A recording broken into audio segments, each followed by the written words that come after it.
So hello guys, P S H info में आपका स्वागत है।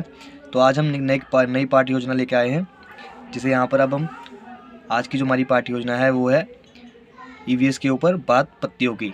तो देखते हैं इसका एक बार प्रारूप क्या होगा, फॉर्मेट देख लेते हैं एक बार क्या है इसका। तो जैसे यहाँ पर मैंने जैसे आपको बताया था पिछली वीडियो में कि वही पाठ्य योजना सब कुछ सेम रहेगा ईवीएस की पाठ्य योजना में।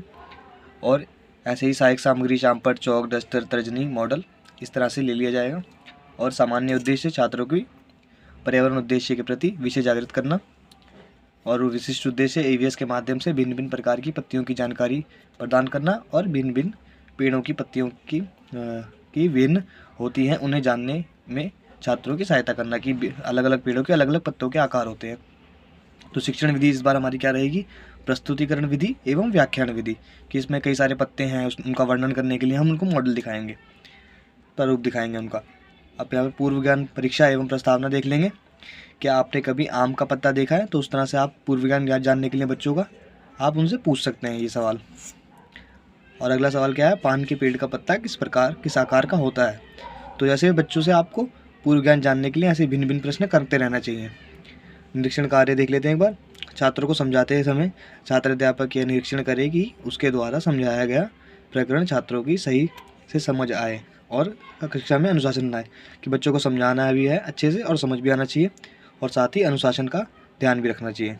अब उद्देश्य कथन देख लेते हैं। प्रिय छात्रों, आज हम पढ़ेंगे बात पत्तियों की। आप इसको और भी बढ़ा चढ़ा के लिख सकते हैं। तो अगला देख लेते हैं अब हम। तो प्रस्तुतिकरण पे आ चुके हैं हम। वैसे बच्चों यहाँ पर शामपट कार्य भी होता है, प्रस्तुतिकरण भी मैंने लिख दिया यहाँ पर। लेकिन यहाँ पर जैसे अभी यहाँ पाठ में जो कविता है, हमने यहाँ पर उस कविता का थोड़ा सा अंश ले लिया है, छंद ले लिया, और उसी प्रकार से हमने कुछ पत्तियों के डिज़ाइन बना दिए। आप चाहे तो इस पर चिपका भी सकते हैं। यहाँ पर हमने कवि का नाम लिख दिया है यहाँ पर। जैसे यहाँ पर मैंने यहाँ लिखा है, प्यारी प्यारी हरी पत्तियाँ, आंधी से कब डरी पत्तियाँ, पतझड़ में पीली बन देखो, शाखाओं से झरी पत्तियाँ। तो इस प्रकार से आप पूरा यहाँ पे चाहे तो पूरी कविता लिख लें, या तो कुछ छंद आप उठा के यहाँ पर ऐसे डैश डैश लगा के उसका अंत कर सकते हैं, सिर्फ समझाने के लिए। अब पुनरावृत्ति देख लेते हैं हम। तो प्रिय छात्रों, यह बताओ कि छोटी पत्तियों किस पेड़ की है? तो यहाँ पर कुछ पत्तियाँ बनाई हैं। तो यहाँ पर छोटी पत्तियाँ किस पेड़ की हैं, किस पेड़ की पत्तियाँ बड़ी है? तो इस प्रकार से कई सारे सवाल हमारे आगे आएंगे और हम उनके उत्तर बच्चों से जानने की कोशिश करेंगे। अब गृह कार्य देख लेते हैं हम बच्चों। यहाँ पर अपने आसपास किसी ये बच्चों गृह कार्य जब भी हम करेंगे तो किताब जो हमारे पास जो भी किताब का PDF हो, जो हमारे पुस्तक हो ईवीएस की, जो भी हमारी जिस भी पाठ का हम जिस भी विषय का हम वो बना रहे हो पाठ्य योजना, उसी से हम ये प्रश्न ले सकते हैं। तो इसी प्रकार से हमारा पाठ्य योजना ख़त्म हो चुकी है। नमस्कार दोस्तों।